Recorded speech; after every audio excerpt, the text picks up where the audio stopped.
Hello children. Today we are going to learn the 5th chapter of civics, rural local government. Earlier in the 4th chapter we studied the urban local government. Rural local government functions on the rural level. This government is also known as Panchayati Raj institution. This institution is three-tiered institution or three-layered institution. In this institution, there are three forms of government. At the very bottom, we have Gram Panchayat, which functions on village level. In the center, we have the Panchayat Samiti, which functions on Taluka level. And at the very apex, we have the Zilla Parishad, which functions on the district level. Now, one major difference between the rural local government and the urban local government is the urban local governments, they all function independently. But in the rural local government, all the three, that is Gram Panchayat, Panchayat Samiti and Zilla Parishad, they work in coordination with each other. Why? Because when I say district, district means it is made up of number of talukas. And when I say a taluka, the taluka is made up of number of villages. That means a number of villages make one taluka and number of talukas make one district. So that means they are connected to each other. They are dependent on each other. Understood? Now, let us understand something about the formation of the Panchayati Raj system in Maharashtra. After independence, the government was focusing more on the development of rural India because there was a lot of poverty in India. That's why it was decided that one needs to have local governments to take care of the problems of rural India. To discuss this, a committee was appointed under the chairmanship of Balwant Rai Mehta and Vasantrao Naik. Both these committees gave their reports, and based on these reports, an act was passed that was called the Maharashtra Zilla Parishad and Panchayat Samiti Act. And with the help of this act, the Panchayati Raj system came into operation on May 1st, 1962. On May 1st, 1962. A very important date, children, to remember. Now let us understand the various composition, functioning and members who are there in these three different local governments. Zilla Parishad, Panchayat Samiti and Gram Panchayat. First, the composition.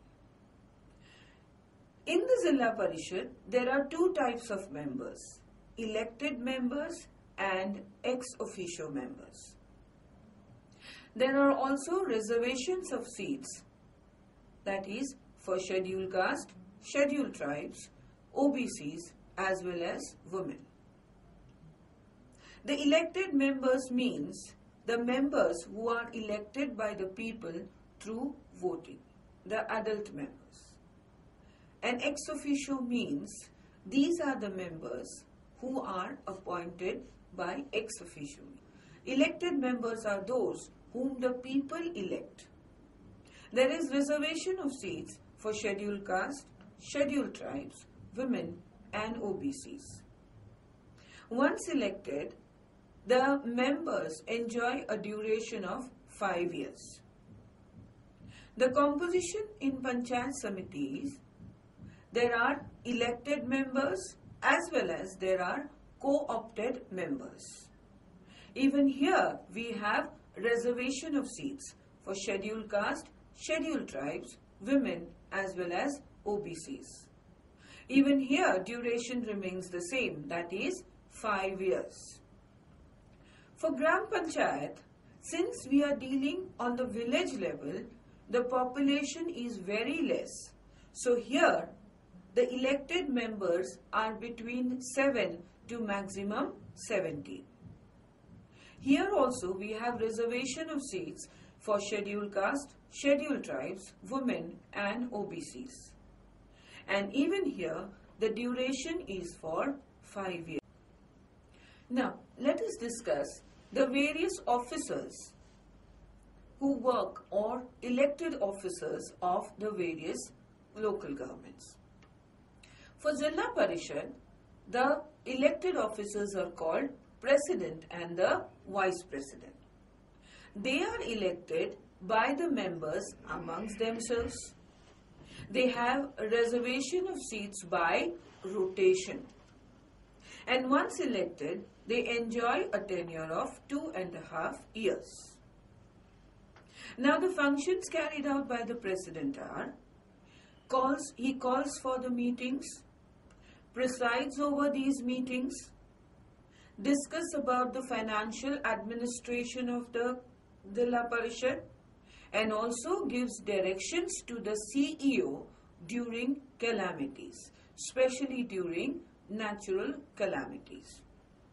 And in the absence of the President, the Vice President carries out these functions. In the Panchayat Samiti, the elected members are called Chairperson and the Deputy Chairperson, also called as Sabhapati or Upasabhapati. They are elected by the members among themselves, reservations by rotation, and tenure 2.5 years. Functions carried on by the chairperson are presides over the meetings, supervise the activities of the Panchayat Samiti, as well as prompt implementations of the orders issued by the Zilla Parishad.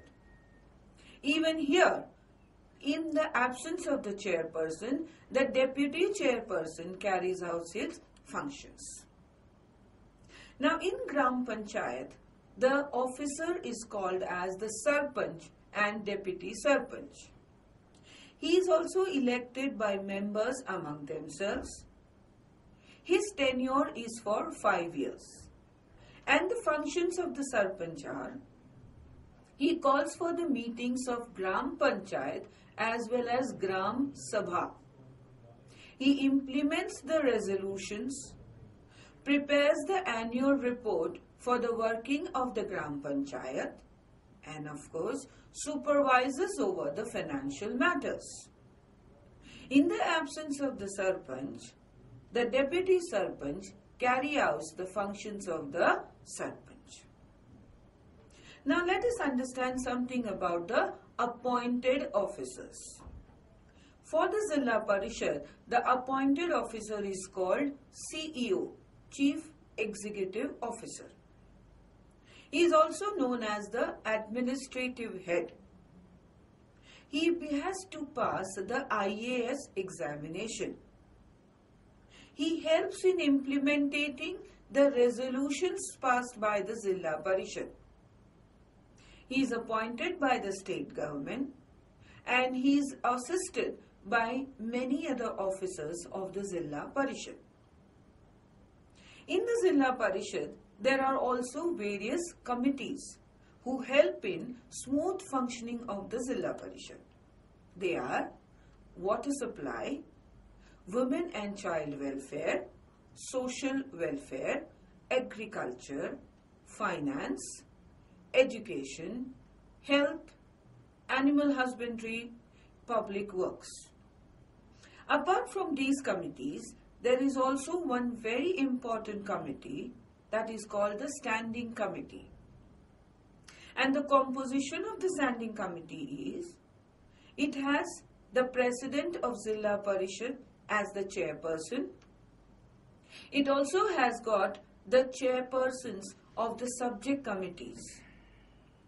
It also appoints 8 members from the Zilla Parishad, as well as it has 2 co-opted members. In the Panchayat Samiti, the appointed officer is called BDO, that is Block Development Officers.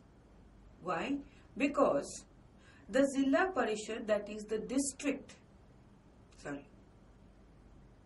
in the Panchayat Samiti, the appointed officer is called the BDO, that is Block Development Officer, as the district is divided into various development blocks, and these blocks are known as taluka. That's why the officer is known as Block Development Officer, BDO. He is also the administrative head. He is appointed by the state government and he is assisted in his work by other officers of the Panchayat Samiti. In the Gram Panchayat, there is one difference. The others, that is the CEO and the BDO, is appointed directly by the state government. But in the case of the Gram Sevak, who is the appointed member of the appointed officer of the Gram Panchayat, he is appointed not by the state government but by the Zilla Parishad. He works exactly as the secretary of the Gram Panchayat. He maintains records and also maintains accounts of the Gram Panchayat. He also records the minutes of the meetings. That means he works exactly as a secretary.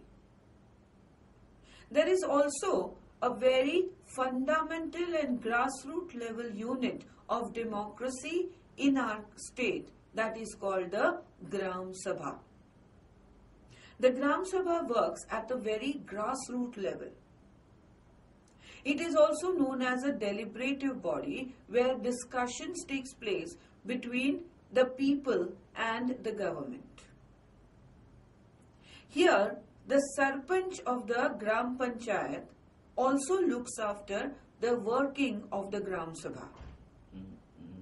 The Sarpanch has to call for at least 6 meetings in a year. Before the meeting is called, the Sarpanch has to notify the Gram Sabha at least 1 or 2 days in advance.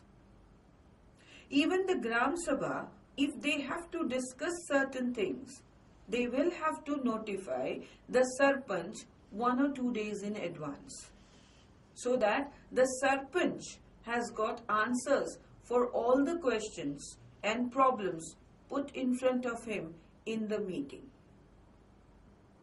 This all is done in order to make sure that there is transparency and openness in the politics or in the working of the Gram Sabha to strengthen the democracy of India at the rural level. Now let us understand the functionings or different functions of these governments.